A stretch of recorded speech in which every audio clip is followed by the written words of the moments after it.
Good morning everyone. In this lecture I will take a topic of BSc part 3rd paper 2nd and the topic is organometallic compounds अर्थात carb धात्विक यौगिक. Now the question is what are organometallic compounds या carb धात्विक यौगिक किनको कहेंगे? The compounds which have carbon metal bond and the metal atom is attached to organic radical are called organometallic compounds.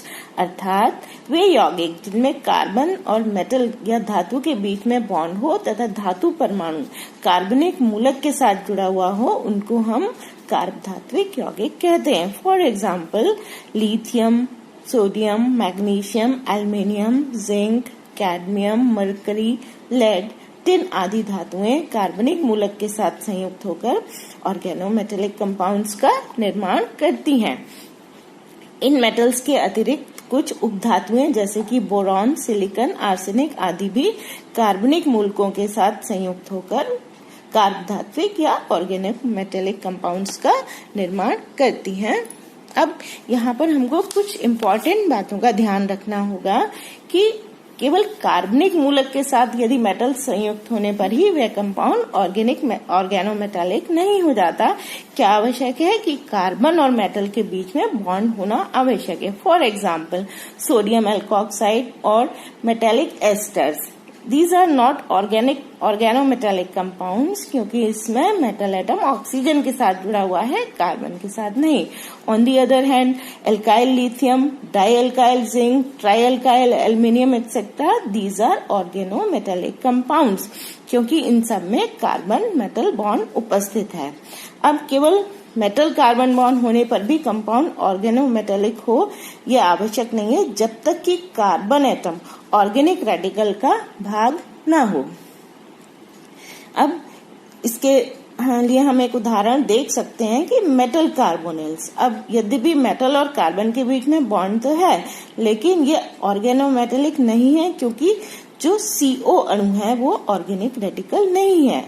इसके साथ ही कुछ ऑर्गेनोमेटेलिक कंपाउंड्स में metal carbon bond के साथ साथ मेटल हेलोजन बॉन्ड्स भी होते हैं जैसे कि एल्काइल मैग्नीशियम हैलाइड एक्सेट्रा या ग्रिग्नर रिएजेंट जो कि हम अभी आगे पढ़ेंगे.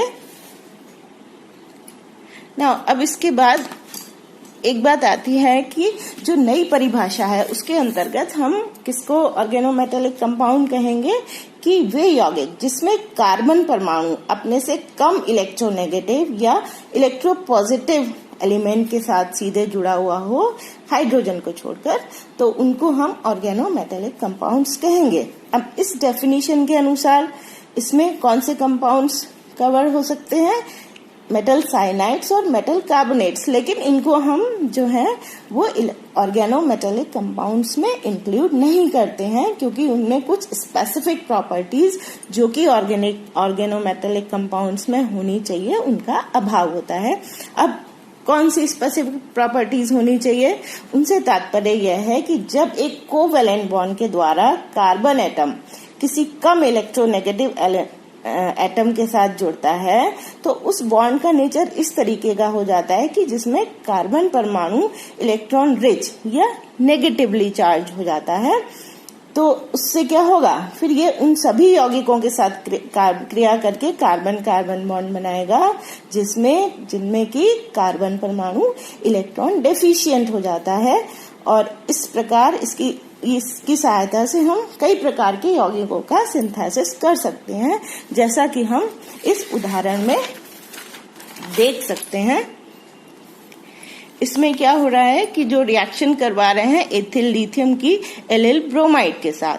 तो अब एथिल लिथियम क्या है? लिथियम जो है इलेक्ट्रोपॉजिटिव है तो उसके कारण क्या होता है कि जो कार्बन एटम जो लिथियम एटम के साथ जुड़ा हुआ है वो क्या हो जाएगा? इलेक्ट्रॉन रिच हो जाएगा, नेगेटिवली चार्ज हो जाएगा. और जो एलिल ब्रोमाइड है उसमें क्या है? कार्बन एटम के साथ ब्रोमीन एटम जुड़ा हुआ है जो कि इलेक्ट्रोनेगेटिव एटम है. तो इसकी उपस्थिति के कारण क्या होगा? इलेक्ट्रॉन्स को ये अपनी ओर आकर्षित करेगा और जो कार्बन एटम है जो ब्रोमीन से जुड़ा हुआ था वो कैसा हो जाएगा? इलेक्ट्रॉन डेफिशिएंट हो जाएगा और ये इस प्रकार से इन दोनों की क्रिया होने के बाद हमको 1 पेंटीन प्राप्त होता है. इसी तरीके से जब इथिल लिथियम क्रिया करवाई जाती है किसके साथ, एसीटोन के साथ। तो हम देख रहे हैं कि कार्बन डबल बॉन्ड के द्वारा ऑक्सीजन से जुड़ा हुआ है, ऑक्सीजन इलेक्ट्रोनेगेटिव है। ये जो मोबाइल पाई इलेक्ट्रॉन्स हैं इनको अपनी ओर आकर्षित करेगा और जिसके परिणाम स्वरूप कार्बन एटम पर नेगेटिव चार्ज आ गया, या ये क्या हो गया, सॉरी, ये कार्बन एटम इलेक्ट्रॉन डेफिशिएंट हो गया। तो इन दोनों की क्रिया होने के बाद हमको फाइनली 2-मिथाइल 2-ब्यूटेनॉल या टर्शरी अल्कोहल प्राप्त हो जाता है। अब हम स्टडी करेंगे जो हम आपके कोर्स में है वो ऑर्गेनो मैग्नीशियम कंपाउंड्स आपके सिलेबस में है। तो मैग्नीशियम के ऑर्गेनो मेटेलिक कंपाउंड्स बहुत ही ज्यादा इम्पोर्टेंट होते हैं, क्योंकि हम जानते हैं कि जो प्लांट्स में फोटोसिंथेसिस के लिए रेस्पॉन्सिबल जो पिगमेंट है वो क्लोरोफिल है। ये मैग्नीशियम का ही ऑर्गेनो मेटेलिक कंपाउंड है और इसके उपस्थिति के कारण फोटोसिंथेसिस होती है और प्लांट्स में कार्बोहाइड्रेट्स का निर्माण होता है। इसके अलावा जो ये है ऑर्गेनो मैग्नीशियम कंपाउंड्स हैं, ये और भी कई प्रकार की सिंथेसिस में प्रयुक्त होते हैं। इसमें हम जो सबसे इम्पोर्टेंट है वो ग्रिग्नेट रिएजेंट है। एल्किल मैग्नीशियम हैलाइड्स को हम क्या बोलते हैं, ग्रिग्नेट रिएजेंट कहते हैं। अब इसकी प्रिपरेशन सबसे पहले ग्रिग्नेट ने 1900 में एल्किल मैग्नीशियम हैलाइड बनाकर उसका स्टडी किया था। इसी से इनको हम ग्रिग्नेट रिएजेंट कहते हैं। ये यौगिक अत्यंत क्रियाशील होते हैं और बहुत इम्पोर्टेंट हैं, लेकिन ये इतने स्टेबल नहीं होते कि इनको हम सॉलिड स्टेट में प्राप्त कर सके। इन्हें सॉल्यूशन की फॉर्म में बनाते हैं उसी वक्त और उनको इनके साथ अभिक्रियाएं संपन्न की जाती हैं, अर्थात इन सिटू रिएक्शंस होती हैं। अब ग्रिग्नेट रिएजेंट जो है वो अत्यधिक क्रियाशील होता है। अब बहुत क्रियाशील होने के कारण क्या होता है, ये इवन वाटर और अल्कोहल के साथ भी क्रिया कर लेता है। अतः यदि हमको इनका निर्माण करना हो, इनका विरेचन करना हो, तो फिर हमको इनर्ट मीडियम चाहिए होगा। इसके लिए हम ड्राई ईथर और मैग्नीशियम मेटल की रिएक्शन करवाते हैं, किसके साथ, एल्किल हैलाइड के साथ। अब ग्रिग्नेट रिएजेंट बनाने में हमको, जैसे हमने कहा कि ये अल्काइल मैग्नीशियम हैलाइड्स होते हैं, तो विभिन्न अल्काइल ग्रुप्स जो हैं उनके साथ ग्रिग्नेट रिएजेंट बनने की जो सुगमता है उसका क्रम है, सबसे ज्यादा इजीली किसके साथ बनेगा, methyl group, then ethyl group and then propyl group and so on. जबकि हैलोजेंस की नेचर के हिसाब से सबसे ज्यादा आसानी के साथ बनता है iodine, then bromine and then chlorine. अब क्योंकि ये अभिक्रिया आयोडाइड के साथ अत्यंत तीव्रतम होती है, जैसा कि हम इस ऑर्डर में देख रहे हैं, तो अगर हमको एल्काइल क्लोराइड या एल्काइल ब्रोमाइड के साथ क्रिया करवानी हो तो हम उसमें थोड़ी सी मात्रा आयोडीन की डाल देते हैं। अब आयोडीन के साथ बहुत तीव्रता से रिएक्शन होती है और ये जो रिएक्शन है वो एक्सोथर्मिक है। इसमें क्या होता है कि ऊर्जा मुक्त होती है और जो कि मैग्नीशियम से क्रिया करके पहले आयोडाइड बनेगा और फिर वो उससे जो ऊर्जा मुक्त होगी वो फिर ब्रोमाइड या क्लोराइड बनाने के लिए पर्याप्त होगी। अब इसके बाद में आता है इसके निर्माण की विधि। इसका चित्र आप यहाँ पर देख रहे हैं। इसमें क्या होता है कि 3 आउटलेट्स वाला हम एक राउंड बॉटम गोल पेंदे का फ्लास्क लेते हैं और बीच वाला जो इसका मुंह होता है वहां पर हम एक स्टरर या विलोडक लगा देते हैं, जिससे कि हम रिएक्शन मिक्सचर को हिलाते रहें। और एक साइड में इसमें क्या होता है, एक ड्रॉपिंग फनल लगी हुई होती है और दूसरी ओर एक वाटर कंडेंसर या जल संघनित्र लगा रहता है। अब ड्रॉपिंग फनल की सहायता से मैग्नीशियम के प्रति ग्राम परमाणु के लिए एल्किल हैलाइड के 1 ग्राम अणु और ईथर का 1:1 1:1 का मिश्रण ले लिया जाता है।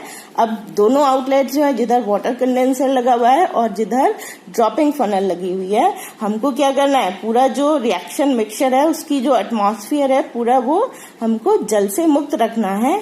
एनहाइड्रस कंडीशंस चाहिए, तो उसको वातावरण को शुष्क बनाने के लिए एक हम कैल्शियम क्लोराइड से भरी हुई गार्ड ट्यूब दोनों इन ट्यूब्स के मुंह पर लगा देते हैं और धीरे धीरे कंट्रोल रिएक्शन करते हुए ड्रॉपिंग फनल से हम क्या डालते हैं, एल्किल हैलाइड का सोल्यूशन डालते हैं।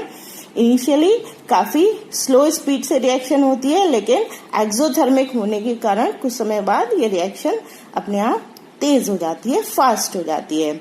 यदि रिएक्शन आरंभ में स्टार्ट ही ना हो तो फिर हम कुछ क्रिस्टल्स आयोडीन के डाल देते हैं, जो कि क्या काम करेंगे, जैसा अभी मैंने डिस्कस किया, ये कैटलिस्ट का काम करेंगे। और जब एल्किल हैलाइड का सारा विलयन डाल चुकते हैं तो इसको हम एक वाटर बाथ पे रख के गर्म करते हैं। जब रिएक्शन कंप्लीट हो जाती है तो फिर फ्लास्क में हमको क्या मिलता है, एक कलरलेस ट्रांसपेरेंट लिक्विड प्राप्त होता है, जो ग्रिग्नर रिएजेंट का ईथरियल सॉल्यूशन होता है। और इसको हम इसी रूप में यूज करके विभिन्न रिएक्शंस को परफॉर्म करते हैं। अब इसकी मैकेनिज्म ज्यादा डिटेल में हमको नहीं पढ़ना है। अभिक्रिया बेसिकली एक फ्री रेडिकल मैकेनिज्म द्वारा संपन्न होती है और स्ट्रक्चर जो है हम देख रहे हैं कि ये विभिन्न मोनोमर्स और पॉलीमर्स का एक इक्विलिब्रियम मिक्सचर होता है और जिसमें डिफरेंट स्ट्रक्चर्स एक दूसरे के साथ क्या है, साम्य अवस्था में है। अब इसमें कौन सा रूप कितनी मात्रा में उपस्थित होगा ये डिपेंड करेगा कि जो विभिन्न जो स्ट्रक्चर्स हैं, जो रेजोनेटिंग स्ट्रक्चर्स हैं, उसमें वो विलयन का क्या टेम्परेचर है, क्या कंसंट्रेशन है, सॉल्वेंट का नेचर क्या है और एल्किल ग्रुप की नेचर और हैलोजेंस की नेचर क्या है, इस पर डिपेंड करेगा कि इन साम्य रूपों में से किसकी कितनी मात्रा उपस्थित होगी।